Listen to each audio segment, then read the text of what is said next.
There's a certain kind of person you've probably met. You walk into their home, unannounced, no warning, middle of the week, and it's spotless. Not staged, not recently rushed, just always that way. And something about it unsettles you a little.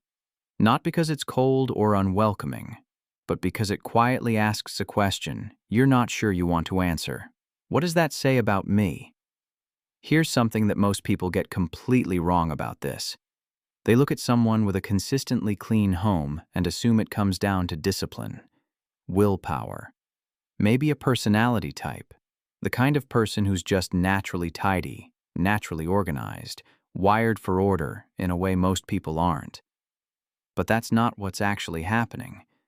The person who wipes down their counters every evening after dinner, who makes their bed before they've even had coffee, who never lets dishes sit in the sink overnight, that person is not operating on discipline.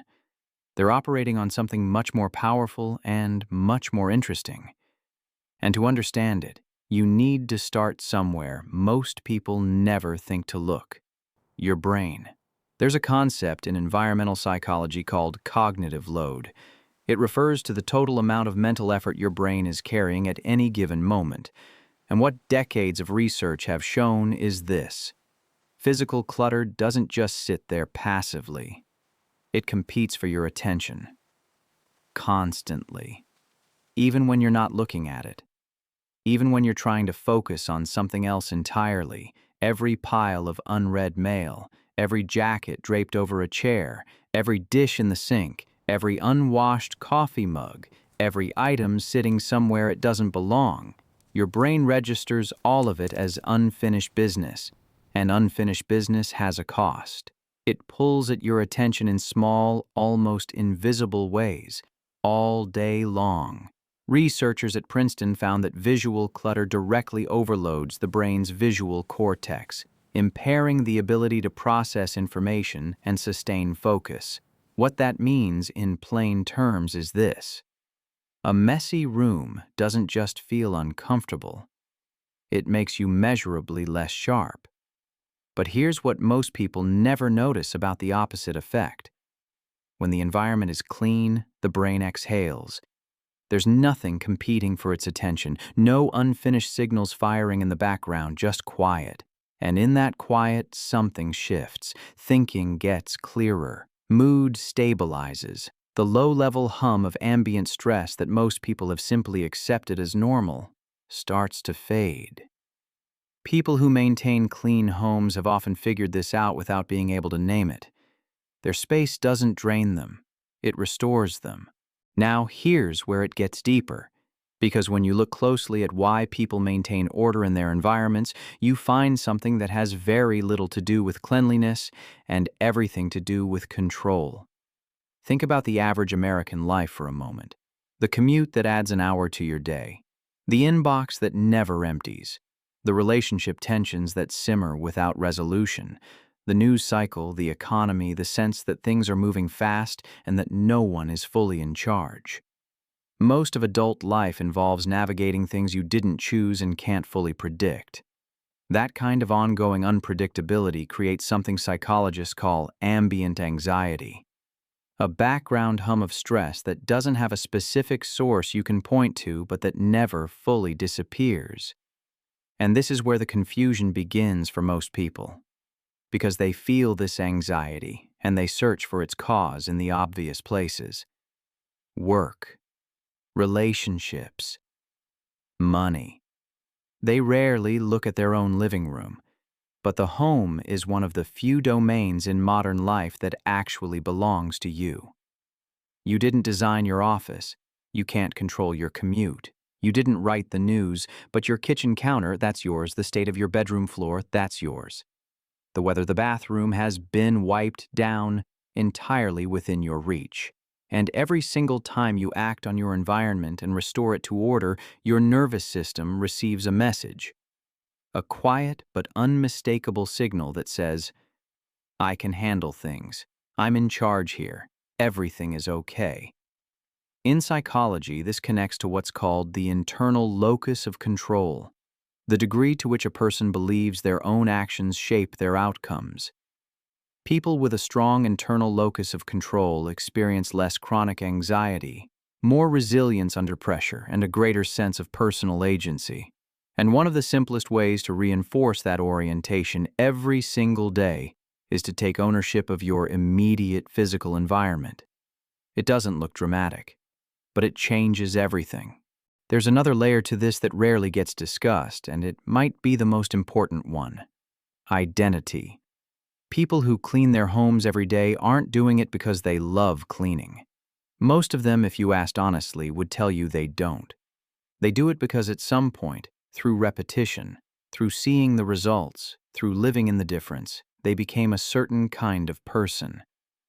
And that person keeps a clean home. That shift from behavior to identity is enormous. Behavioral psychology is clear on this. We act in alignment with who we believe we are. When someone believes they're a disorganized person, maybe they've been told that, maybe they've just repeated it to themselves long enough, they'll let things pile up and explain it away as personality. That's just how I've always been. But identity isn't fixed. It's constructed.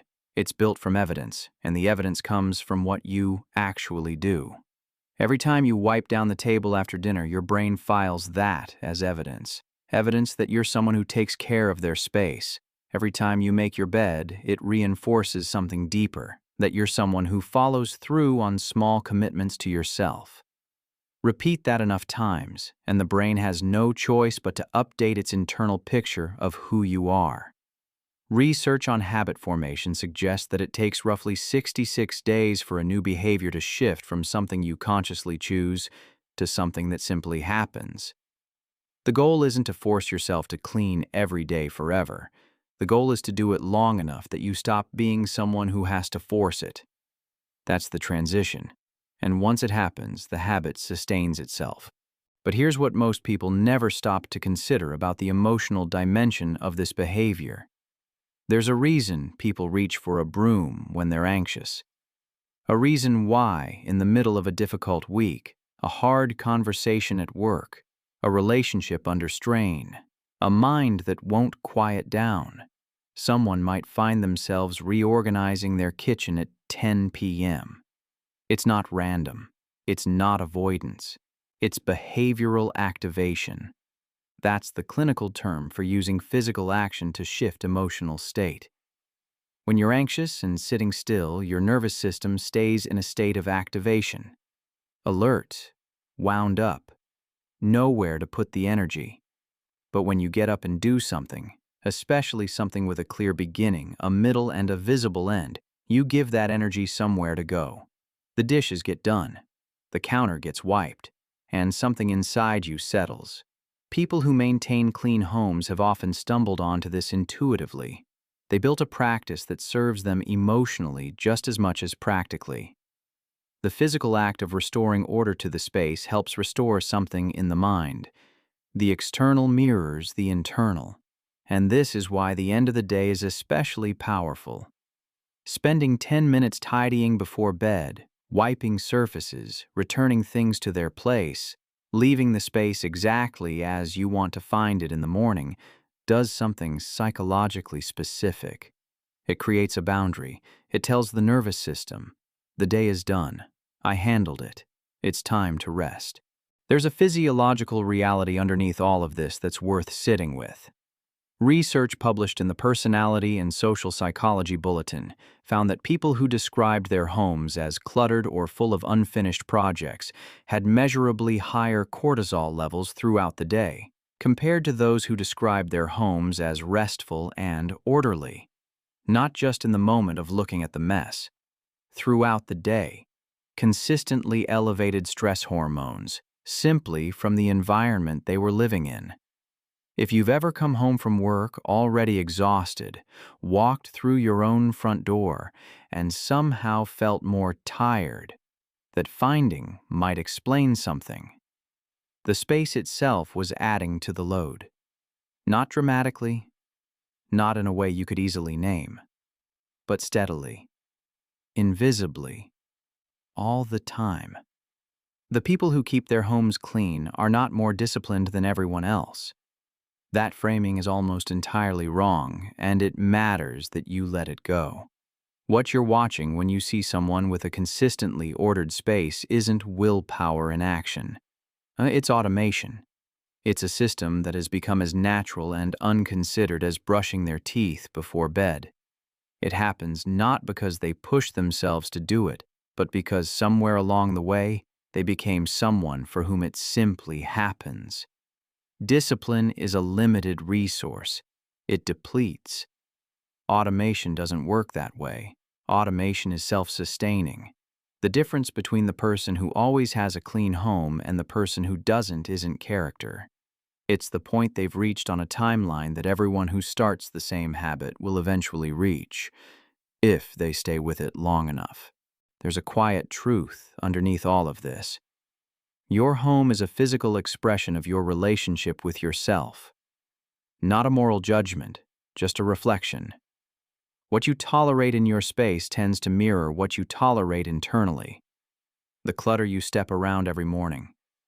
The dishes you'll get to eventually. The corner you stopped seeing months ago. None of it is neutral. People who maintain their environments have, consciously or not, made a specific decision. Not about cleanliness, about what they believe they deserve to come home to. About what their daily life is worth. About the kind of person they're in the process of becoming. And that decision, quiet, private, repeated in small acts every single day, turns out to be one of the most powerful things a person can do for their own mental state. Not because a clean room changes everything, but because the person who keeps it clean already has.